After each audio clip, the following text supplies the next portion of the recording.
Vanikam Dohadeva. Wonderful to be with everyone. There I am.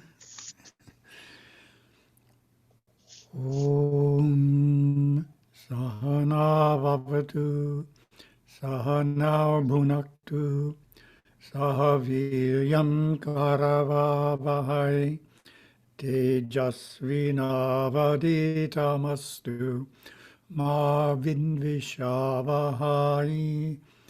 Om Shanti, Shanti, Shanti.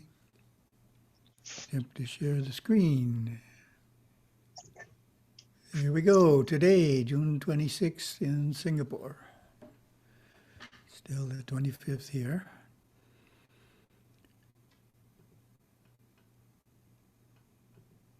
And our first topic is answering questions to satsang@hindu.org. We have lots of great questions coming in. A few short ones and then a long one here in terms of answers. How do we identify which desires to get rid of on the path to Nirvikalpa Samadhi? What type of desires would be our priority to eliminate? We could write a book on that one, right? Desire is an interesting phenomena. Basically, since we do have a few individuals who are fairly new to the Zoom satsang, Gurudeva does not subscribe to the idea of get rid of desire. He would translate that as get rid of worldly desires. But to him, he explained, desire is life. And as long as we're alive, we'll have desire. So it's a question of channeling it, really. And this answer touches on channeling it, rather than trying to eliminate it. An immature human being is only concerned about what benefits him or her. As the person matures, he or she naturally starts to consider other people more and more. Family, friends, community. One answer to the question would be make sure a significant percentage of your desires involve benefiting other people. As I jokingly say, 2 Mercedes is enough. That really applies to the US. 2 Mercedes is enough for all our successful Hindu professionals in the US. Don't need 3 or 4. So we want desires that help other people. That is it's a balancing act. If 90% of our desires are only benefiting us, that's too much. 50% may be about right, and 50% is benefiting others. A real metaphysical question. Since the universe is created in cycles, does each new universe have the same laws of dharma and karma, or can these fundamental laws also change with each new universe? Answer, the laws of karma and dharma would be the same. Why is that? God Shiva, Ishvara, always exists. He's the only being that always exists, always has and always will.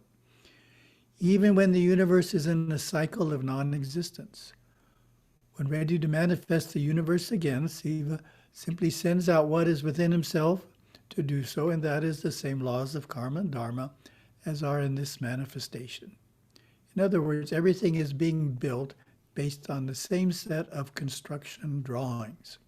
Drawings don't change. Will all these universes have the same chakras of consciousness, the senses of touch, sight, sound, taste, and smell, or are other senses possible? So the answer doesn't quite fit the box of the question, but I think it helps. Other senses exist even now, but are only used by a few. One of Yogaswami's statements is, from a distance you can see, hear, and smell things that are far away from you. So that's not one of the 5 senses to be able to do it from a distance. That is a sense that most people do not know how to use, but it exists right now. So there are senses that exist right now beyond the 5 senses. But only a few people know how to use them at this point in time. Perhaps it's something that'll become more common as the yugas become more spiritual. Regarding the five senses, another aspect is having a physical body and an astral body limits our sense perception abilities. When we eventually drop these off, then a new realm of abilities would manifest. To directly answer the question, the reply is expanding the sense we have now to include more, the senses we have now to include more than just five. However, in future universe cycles, the senses would be the same.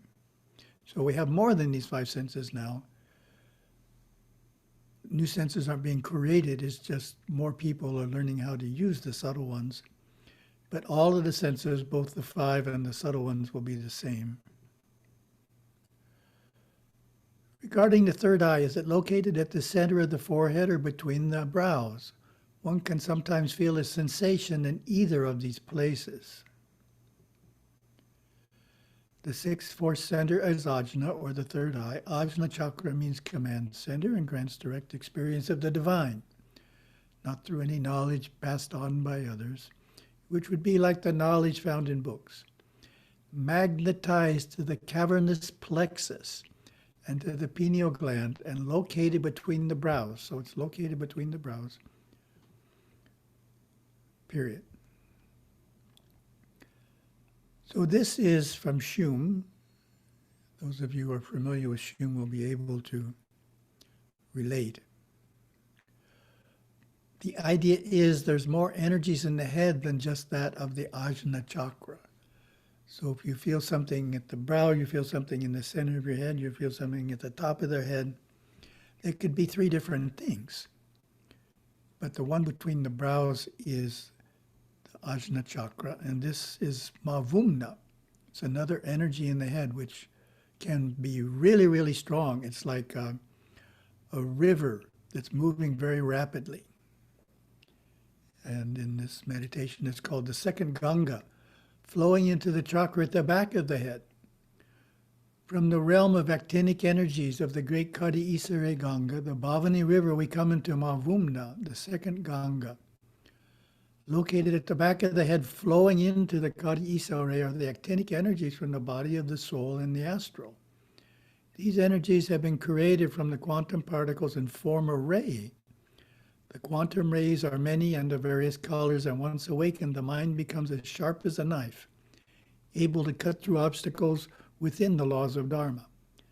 The divine sight of the third eye is also sharpened when the two rivers merge at the back of the head of the soul body, which is experiencing the blissful energies from the source of all sources.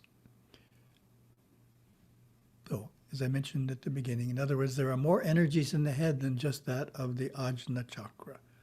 So you may be experiencing something like Mavumna.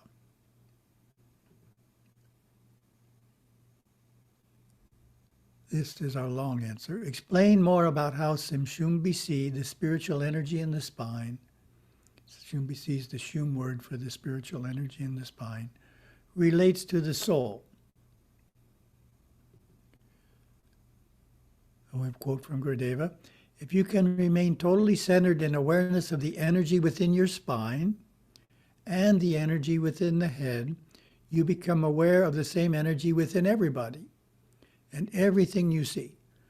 You are immediately in a sub-superconscious state when this happens.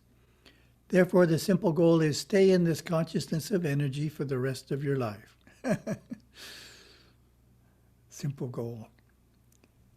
It is just that easy, but it is not quite that simple to accomplish because you have already trained your awareness to move into other channels of the mind, and it will do that automatically as soon as you cease to be aware of the energy within the spine.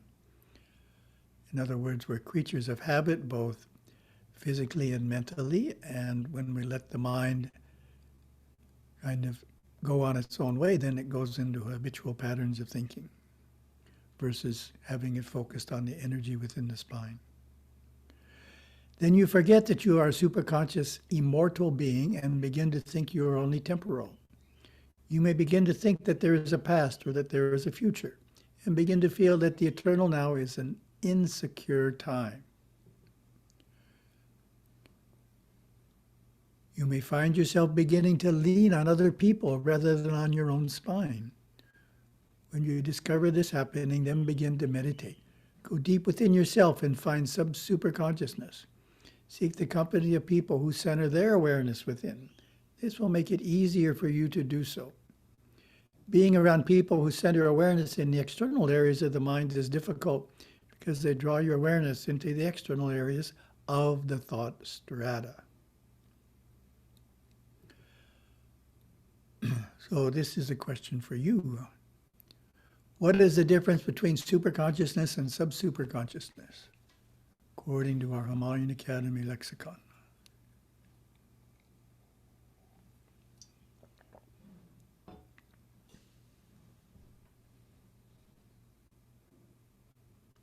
They're two distinct states of mind.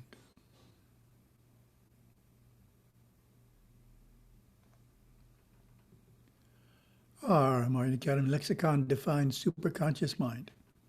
Superconscious mind, karana chitta, the mind of light, the all-knowing intelligence of the soul.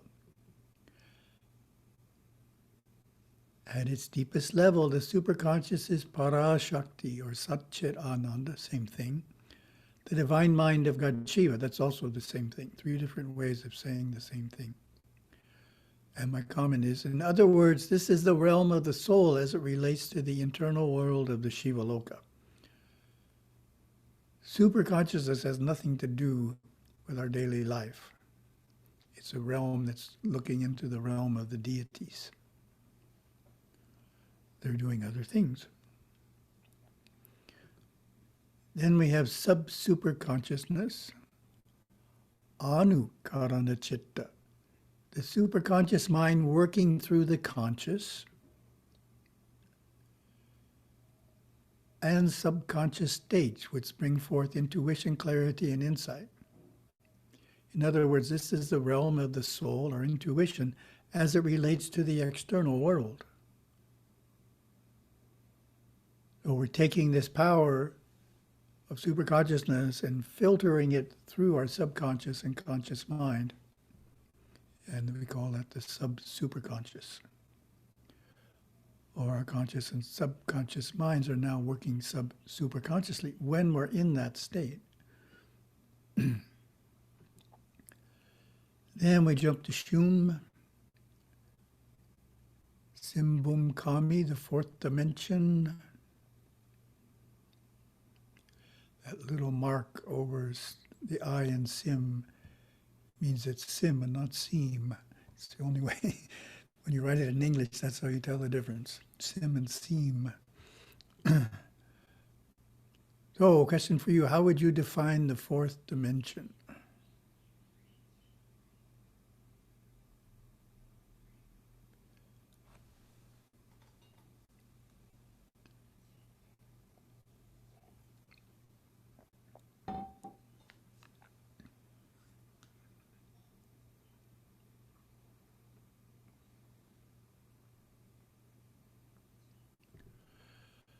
Again, from the Shum lexicon, Simbum Kami, 1. 4th dimension, sub-superconscious mind. Okay, that's, you can see it relates. 4th dimension relates to the sub-superconscious mind. 2. Awareness cognizing the interrelated forces of the 5th, 4th, and 3rd dimensions. 3. From this detachment, we gain the ability to dissolve confusions, conflicts, and the various and varied entanglements that are encountered daily. So the intuition is helping us with our daily mental challenges. 4, the realm of artistic creativity. 5, here is the resting place where we look in and up and out and down. 6, consciousness should never go lower, but when soaring higher, returns to this resting place, the 4th dimension. 7, this dimension relates to the Kamshuma Linga Remche Nali. And 8, to experience the portraits within this dimension, look at the world from the chest area. So you can see this is saying the same thing Gurudeva said about feeling the spiritual energies of the spine. You always want to be there. Don't want to lose it. So this is saying you don't want to drop below the fourth dimension, which would be going into the third or ordinary thought without the resource of intuition to sort it out. And we have a pub desk to further elucidate these ideas. It's just an excerpt. An Alternative to Happiness comes from January 2017.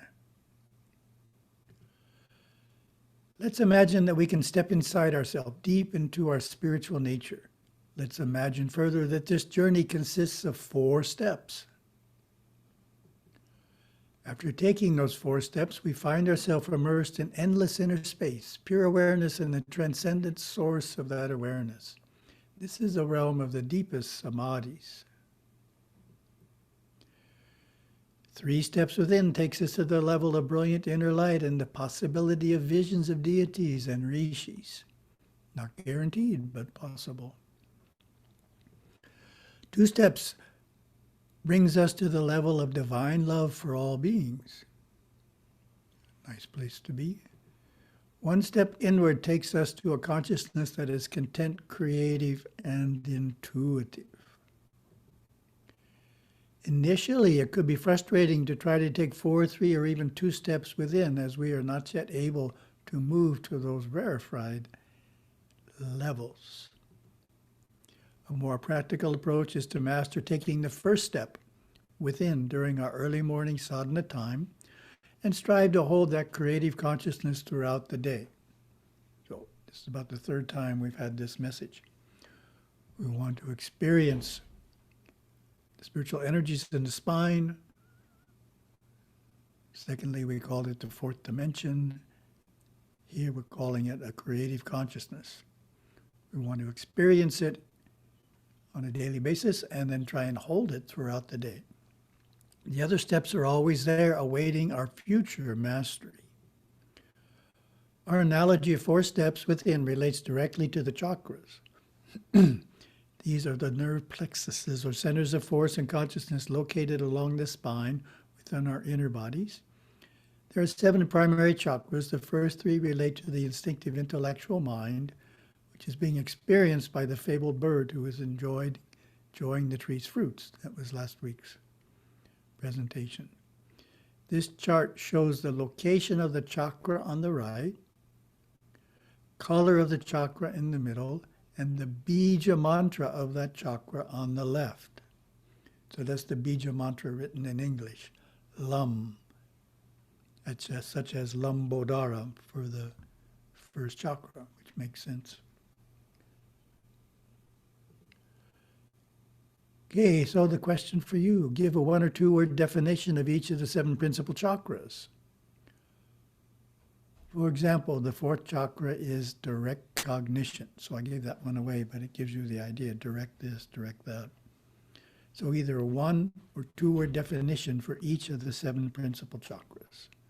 This one requires at least 2 minutes.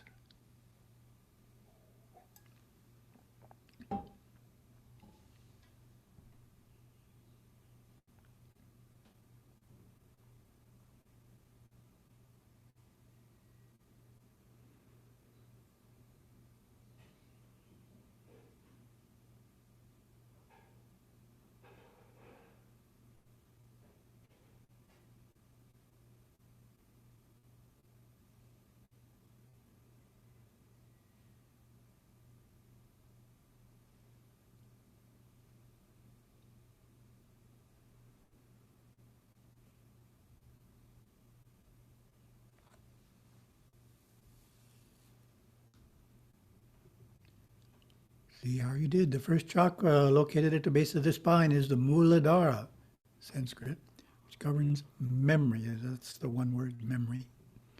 Second, Swadhisthana, below the navel, governing the realm of reason. So memory, reason. Third is the Manipura, solar plexus, the center of willpower. So memory, reason, and willpower. Those are the ordinary states of consciousness. There's no sub-superconscious manifesting yet. Without going within, it is natural to live our daily life in the confines of these first three chakras, rarely experiencing anything beyond them. So that's where a lot of people are.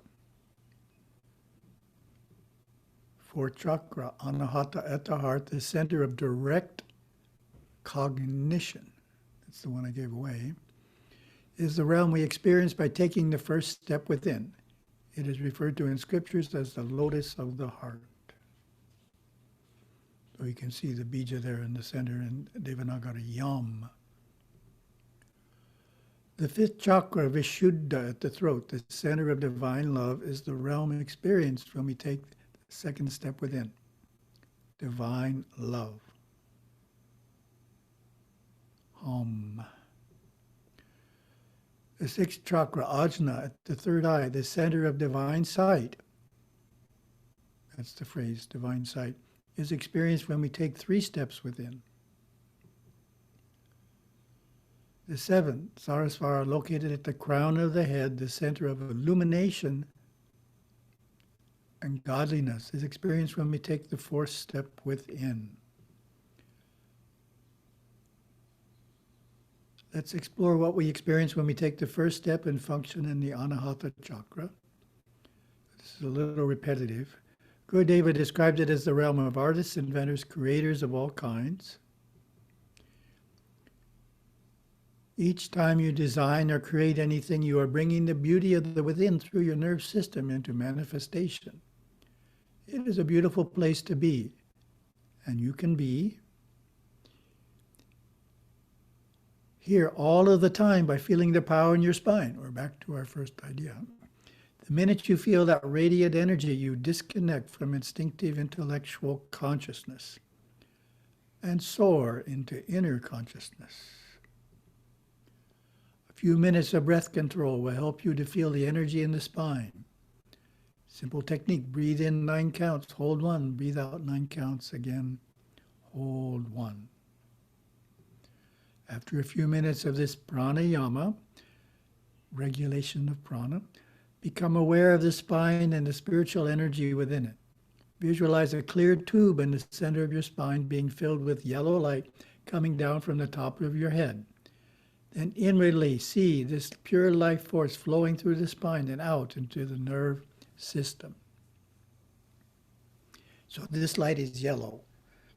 If you see light of another color, it's not the one we're trying for. It's in this, you would feel it in the center. And it feels dynamic. So that's our first topic. Second topic, we're in our character building, endurance, 22nd character quality of our character building workbook. How would you define endurance?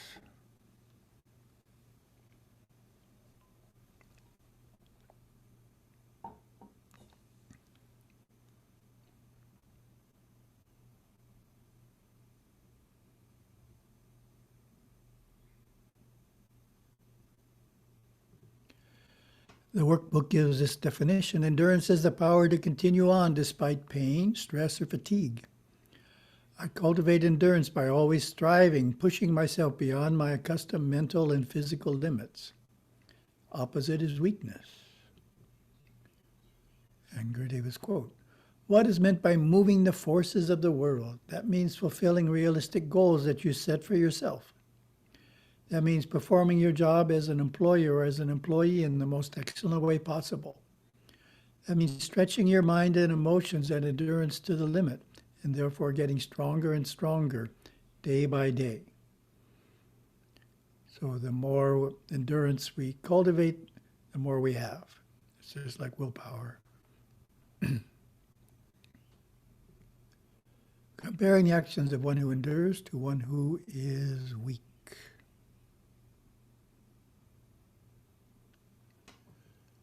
First situation, when faced with climbing a hill to a temple on pilgrimage. Reminds me of Palani Hills. You, endurance. Pace yourself and work through the urge to return to the bottom when your legs start to ache. Weakness. Find the spasms in your muscles too uncomfortable and turn around and never without reaching the top. Second situation, while learning a difficult Sanskrit sloka. You, endurance, maintain the study schedule you have set for yourself despite brain fatigue. Weakness. Become discouraged when the brain tires and take a break for a few days. And third and last situation, if required to work late into the night, you, endurance, draw on the energy in your spine and remain alert and focused. Weakness, succumb to sleepiness and retire without finishing the work. Reflection. Take a moment to identify a few ways in which you could improve in endurance.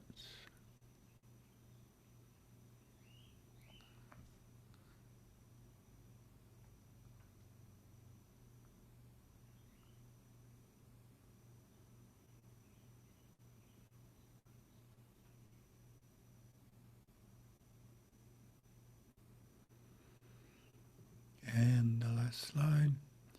In the next 2 weeks, when a challenging mental or physical activity depletes your normal reserves, draw on the energy within the spine. Relates again. To recharge you to carry on. Oh, thank you very much.